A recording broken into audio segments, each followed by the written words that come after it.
Welcome back, I'm Joshua Barnes. You're watching NewsX World. Let's first take a look at our top stories. US President Donald Trump says that Ukraine should make a deal to end the war with Russia because Russia is a very big power and Ukraine are not. This after meeting Vladimir Putin in Alaska. Trump told President Volodymyr Zelensky that Putin offered to freeze the front lines if Kyiv ceded all of Donetsk, a key Russian target. Meanwhile, France, Germany and the UK will host a call today with allies of the ongoing peace efforts over the war in Ukraine. This as Germany says the US is ready to join security guarantees. Canada's Prime Minister Mark Carney praises Trump's role and promised more support as Turkish President Erdogan says the summit has added momentum. Israel says Gaza residents will be provided with tents and shelter equipment starting today as the IDF prepares to relocate them from combat zones to the south to ensure their safety. The move comes days after Israel announced plans for a new offensive as 39 are reportedly killed in the enclave, according to local officials around aid sites. Well, this comes as the US State Department says it is halting all visitor visas for individuals from Gaza while it conducts a full and thorough review. The department added that a small number of temporary medical humanitarian visas had been issued in recent days, but gave no exact figure. A power plant in the Yemeni capital Sana'a was struck by so-called aggression, knocking some generators offline, according to Houthi-run TV broadcasters. Firefighting teams are working to contain the blaze, though the source of the attack has not been identified.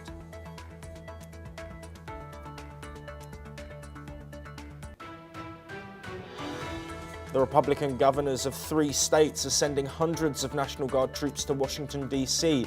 at President Donald Trump's request. The deployment comes after D.C. officials and the administration agreed to keep Mayor Muriel Bowser's police chief in charge.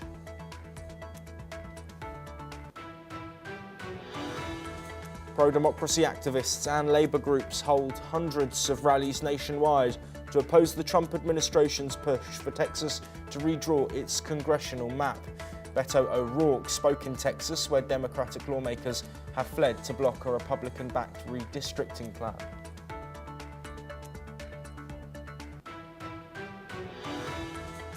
And at least 340 people are dead in northwestern Pakistan after 2 days of heavy rains and flash floods, that according to local officials. The deluge struck with lightning, landslides and cloudbursts in the deadliest downpour of this monsoon season. More bodies are still missing and investigations and rescue efforts are still underway.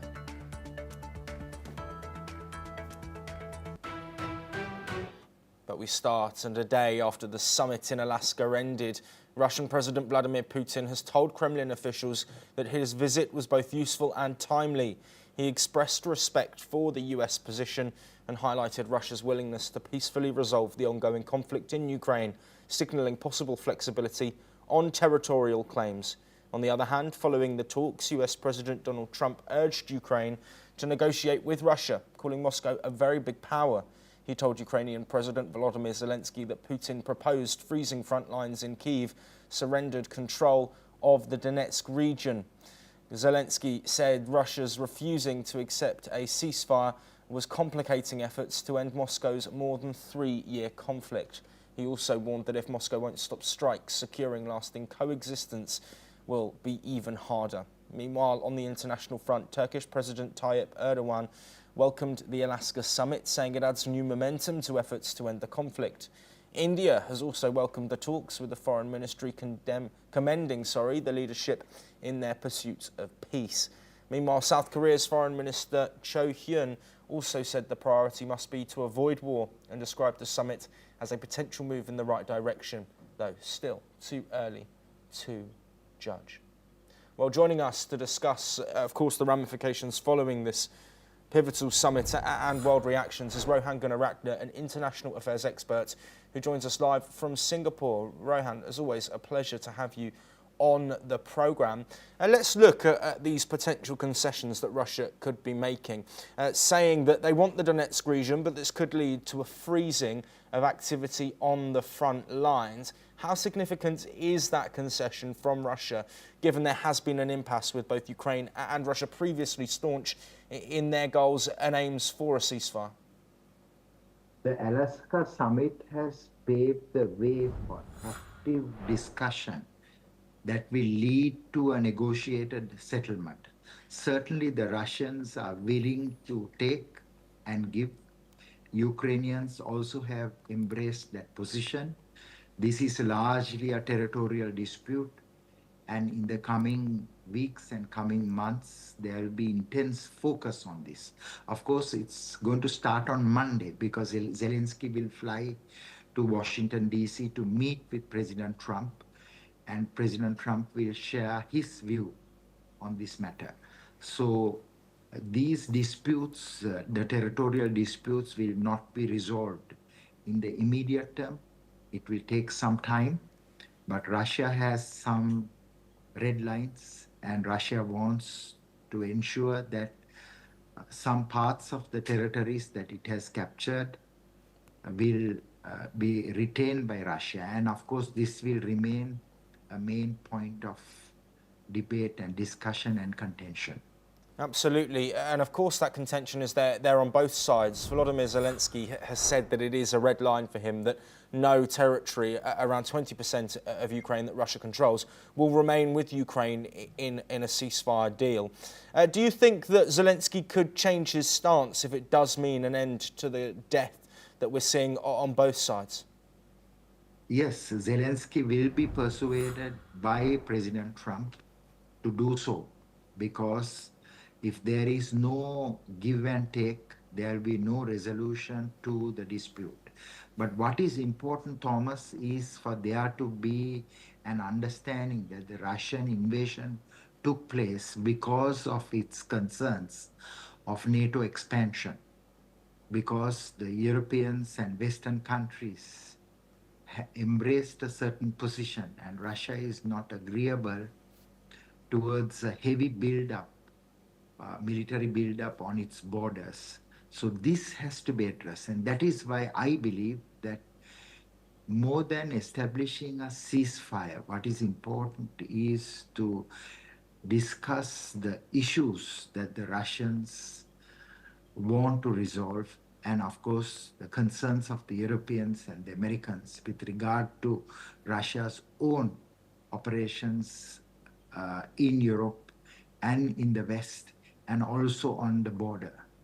Yes, and Rohan, let's look at some of these reactions that we're currently playing on screen now from world leaders, of course, Erdogan, the Turkish leader. We've heard from India, we've heard from South Korea's foreign offices as well. There is an overriding sense of positivity after these talks. But European leaders, the coalition of the willing set to meet today, there is still some caution there. Do you think positivity is needed from all parties in order to try and push this over the line? President Erdogan's comments and also the feedback from the other leaders that Alaska summit is a positive move, should be applauded. That is the direction in which governments must move, because otherwise there will be loss of civilian lives on both sides. There will be instability on both sides, and this war will expand to the rest of Europe. And of course, the Russians themselves, they want peace. It is true that Putin is a very tough leader, but he himself was very good to Trump, and I think Trump built a good relationship with Putin. That relationship, that rapport building is key when it comes to the Moscow summit. So the world is moving in a positive direction, at least with regard to the Ukrainian war. Yes. And I think that there should be more good things that will happen with regard to the Ukrainian war, because these two leaders have met. These two leaders are very powerful leaders, and they are both committed to ending this war. Yes, absolutely. That positivity is something that many across the world, so many impacted by this conflict, hope will continue. Rohan, if you do stay with us, we're going to move to a related development. And a former US soldier by the name of Justin Mishler, who is now fighting for Ukraine, has reflected on the ongoing war during a Lviv cemetery interview. Mishler expressed disappointment over the recent Trump-Putin-Alaska summit, saying that no agreements were reached and that he expects the war to continue for years. He criticised US aid levels, urging increased NATO support and the provision of surplus military equipment. Mishler also recounted being injured in a chemical attack and the harsh realities of frontline combat. We'll now have a listen in to some of those comments from former US soldier now fighting for Ukraine, Justin Mishler. From what I'm reading so far, they didn't agree on anything, which is exactly what I thought was going to happen. I personally think that the war will probably go on at least for a couple more years, and I'm completely prepared for it to go on a couple more years, like mentally and physically, and how I'm building my group of guys. So I'm, not super surprised at all that it didn't lead to anything at all. Well, Rohan, thank you for staying with us. We, of course, have to caveat these comments with the fact it is a former US soldier, but fighting for Ukraine against Russian forces in this conflict that has now lasted more than 3 years. But let's take a look at his statement. He's on the front line. He's experienced fighting in an area which is often not reported. There are, of course, restrictions on reporters on the front lines. Do you agree with his sentiment that this war isn't close to being finished?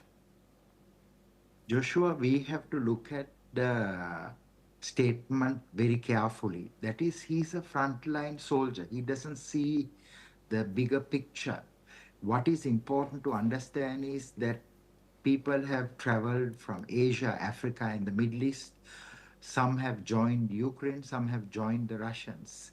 And these men are driven by their own passions and their own view.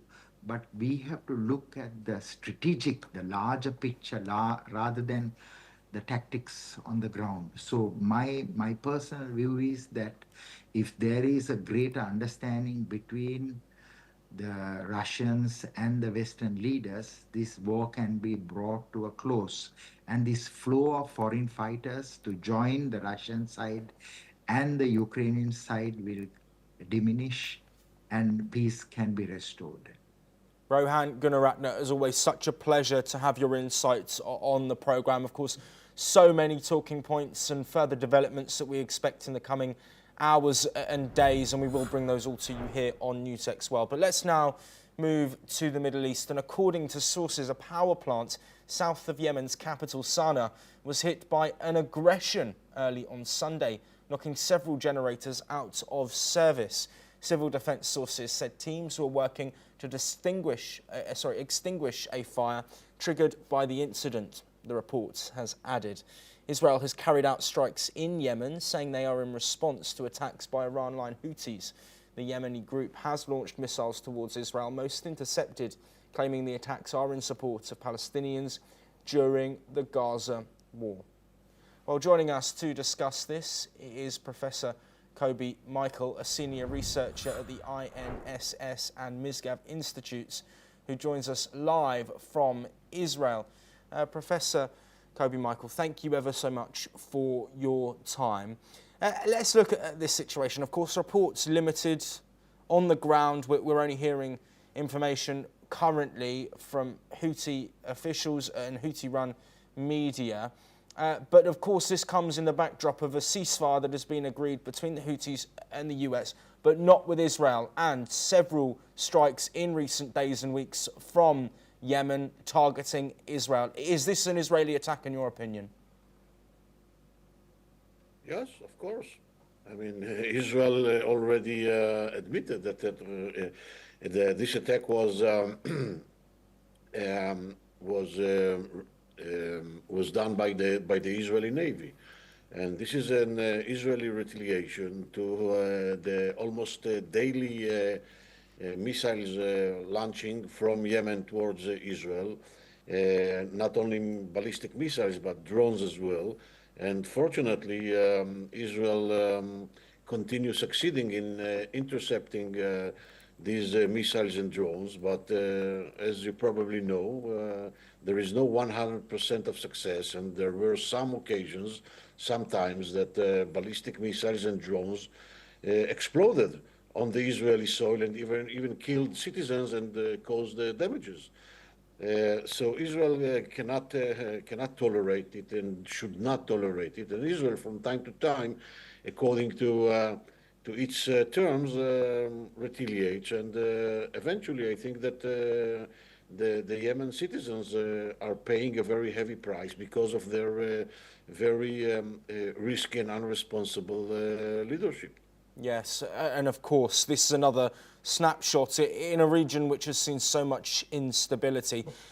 In your opinion, could this escalate further, and could we see a real blow-up of tensions between Israel and the Houthis in the coming weeks and months, or do you think it will continue to be what we've seen, which is isolated, unsuccessful strikes from the Houthis mostly, and then Israeli responses?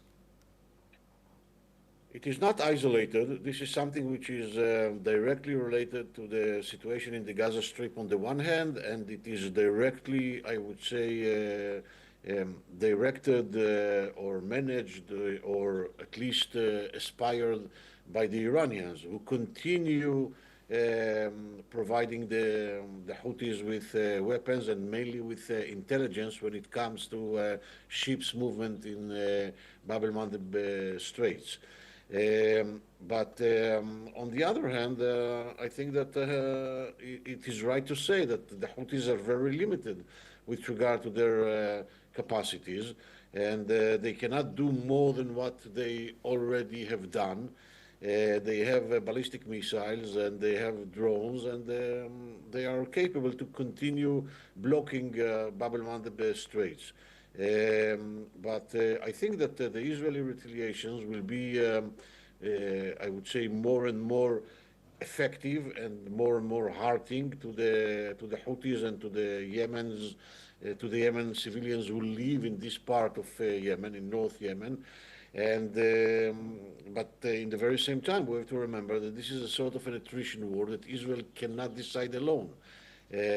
If we want to decide the Houthis, if we want to change from the strategic point of view, if we want to change the situation, the reality, then an international, maybe mainly regional coalition should be composed in order to fight the Houthis, and not only militarily, but politically and economically as well. And when I say politically, I mean that the government, the legitimate government of South Yemen, should be part of that, and we have to find a way, or this coalition should find a way to reach to the tribes in this part of Yemen, in North Yemen, that are against the Houthis, and they are willing that the situation will be changed. And in this regard, they might be allies of this regional alliance, and of course allies of the southern of the government of South Yemen. Professor Kobi Michael, thank you ever so much for such a great insight there. Of course, regional instability across the Middle East, a potential for escalation here, something we will continue to monitor. But let's now move to North America, and pro-democracy activists and labour groups have held hundreds of rallies and other events across the United States, protesting against the Trump administration's push for Texas to redraw its congressional map in favour of Republicans. This comes after dozens of Democratic state lawmakers fled to deny Republicans the quorum needed to vote on a redistricting plan that US President Donald Trump had demanded. Many of the more than 50 Texas Democrats who fled the state have been staying in Illinois, also a site of protests. According to reports, the Texas lawmakers in Illinois are out of reach of civil arrest warrants that could be acted on within Texas. Meanwhile, as a pushback, California's Democratic Governor Gavin Newsom unveiled a redistricting plan in his state that he says would give Democrats their 5 more congressional seats, possibly offsetting any Republican gains in Texas. The Texas House Democrats have previously stated in a written statement that they will only return to Texas if their state's special legislation is ended and once California's redistricting maps were introduced. Let's now listen into what protesters in Texas have had to say. and we definitely don't need the president taking over our state and buying, using our state legislators to take over seats to rig elections. We want democracy. So it's really important to me that we show that we are present and we care about the voting in Texas, and that we show support for a democratic Texas. And we are here at this rally today to welcome the Texas Democratic legislators who refuse to go along with the steal of congressional seats ordered by Donald Trump. Well, joining us to dissect all of this information, Mark Sutherland, a geopolitical commentator, live from London. Mark, as always, it is a pleasure to have you on the program, and get your insights on this. Before we jump into specifics, just very briefly, what is the context behind all of this redistricting talk? The context is, good morning, Josh, good to see you. The context is the midterms that are coming up, and the context is the fact that the Republicans have a slim majority in Congress. So you could say that is the background to this at the moment.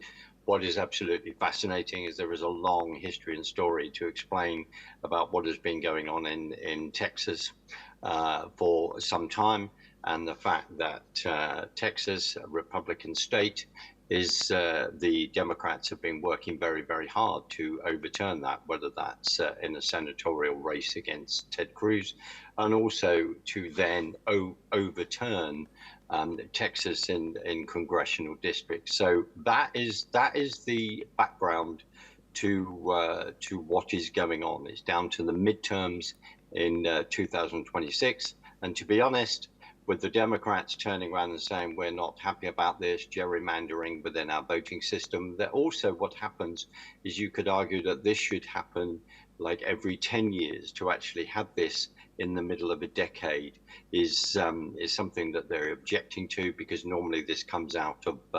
census that are then taken, and they then look at the population and the mix of that within the states and divide that within the district. So that is a background which, yes, again, is another history lesson, Josh. Absolutely, so many different permutations in this conversation. Of course, Gavin Newsom also potentially having an impact in this. But I want to look at these protests. Over 300 protests nationwide in the US. Do you think that these will have little to no impact on the Trump administration, seeing as it's predominantly Democrats who are going to be protesting? And ultimately, when you have an election, you will have people happy with the result and you will have people unhappy. Well, absolutely. And America, in many ways, is very divided. But here's the big thing. I always find it fascinating when Americans say we are a democracy. No, they're not. They're a constitutional republic with the alienable rights. They use the democratic mandate of voting. And there is a huge history there to explain in regard to various gerrymandering that has gone on for many, many years. And it has to be said at times on both sides. Again, this is down to the midterms. This is also grassroots activism, because they are not that, particularly in California, as Trump promised, he will then sort out illegal immigration, and with the border force there going in, ICE, and arresting illegal migrants and then deporting. There is also this whole background to that.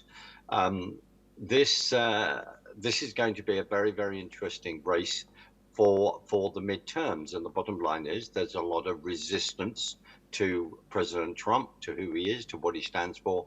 Then there is resistance to traditional America, and also you've then got to remember that within Washington D.C., within LA, within this whole concept of where they're insulting called the states in between, the flyover states. This is constantly a push for power, and in many people's eyes, understandably, a complete and utter attack regularly on the Constitution of the United States and what what it actually stands for, Josh. All of this has to be taken into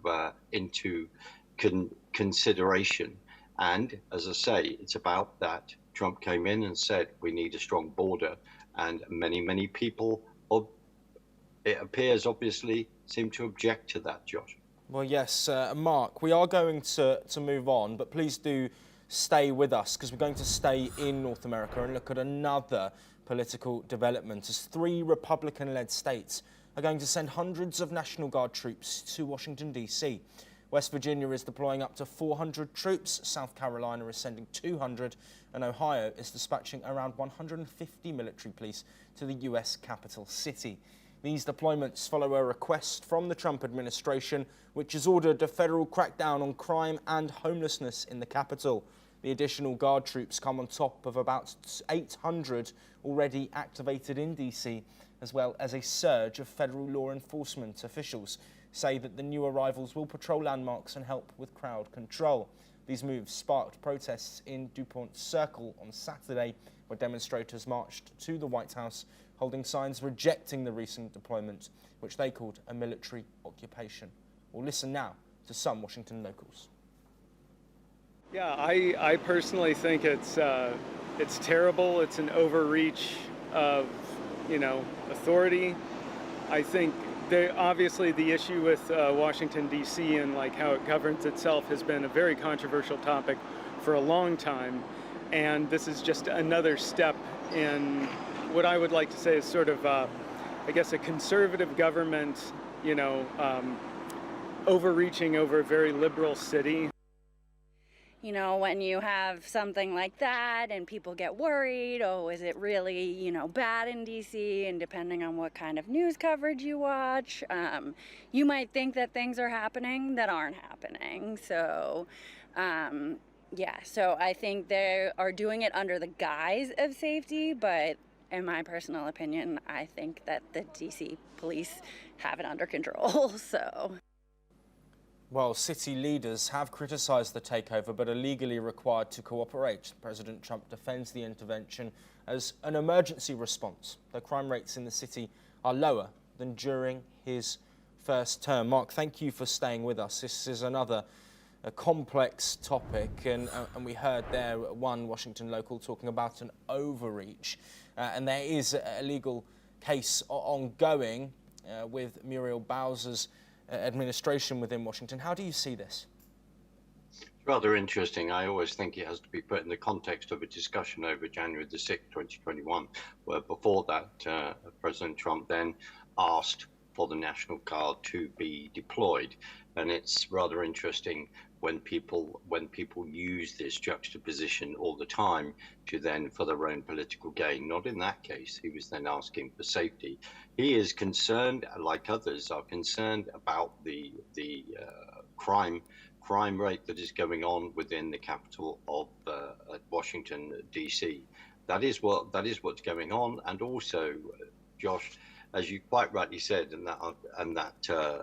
just that note then about the fact that you have then Republican president, you then have liberal Democratic mayor, Democratic governance within that, and the president, his administration is not happy with the lawlessness, and they feel that the police need backup within that to then deal with this, and I'm sure in a very short period of time, then the Federal Reserve will then go. We have to remember the history of the Federal Reserve and why that was created in regard to defending colonies of 500 years ago, and then creating militias to actually then have the security of the colonies, then of the security of the nation.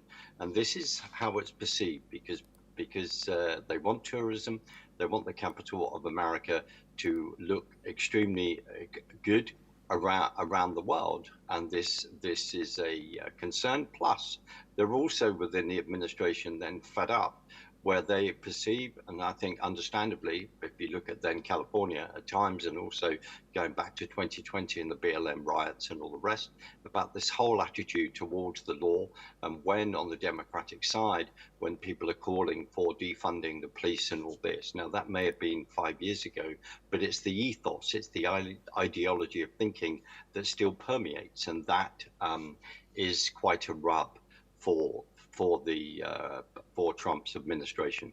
George. Yes, and of course, some context on these figures. As we've mentioned, current crime rates lower than in Trump's first term. In 2023, crime rates in Washington, D.C. were some of the highest in the country, but those have dropped by between 20 and 30% year on year until now. So there is a question being raised about this emergency situation that Trump has spoken about. But very quickly, Mark, before we do wrap up this discussion, 800 troops already in place in Washington, D.C. 400, 200, 150. We're looking at over 1,500 troops that are there or thereabouts that will be placed within Washington, D.C. In your opinion, is this an overreach?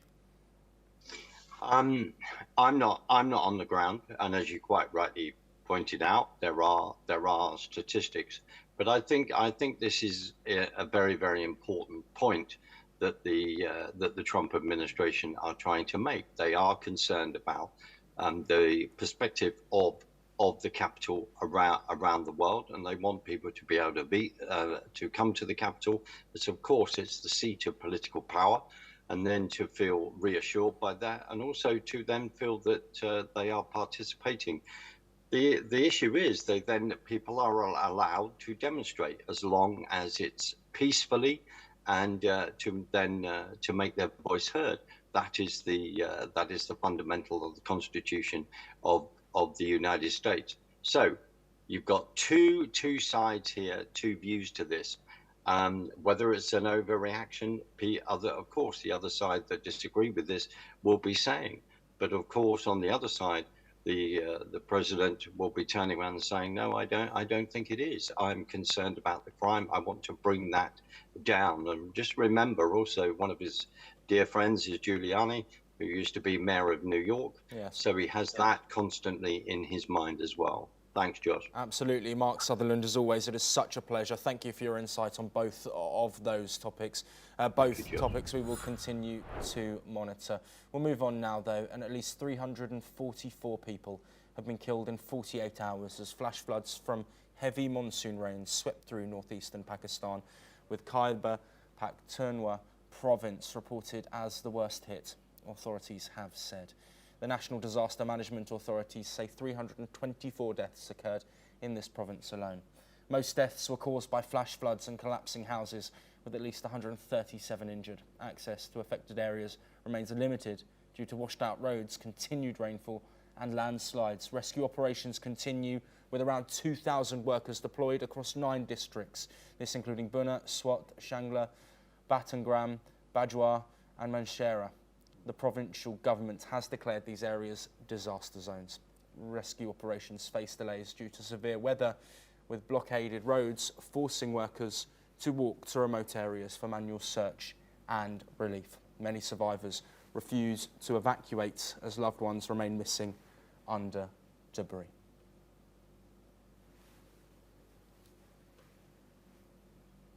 बहुत ज़्यादा तेज़ बारिश थी, वो सैलाब आ गया और सूरत हाल इस तरह थे कि मैं आपको क्या बताऊँ, मतलब क़यामत सुग़रा था, इस तरह मैं आपको बता सकता हूँ। हज़ारों की तादाद में लोग ज़ख्मी हुए, सैकड़ों की तादाद में शहीद हो गए, काफ़ी घर सैलाब में बह गए हुए, अभी तक काफ़ी लोग। Well, that is all that we have time for, but we will be back soon with more of your latest from across the world. Thank you.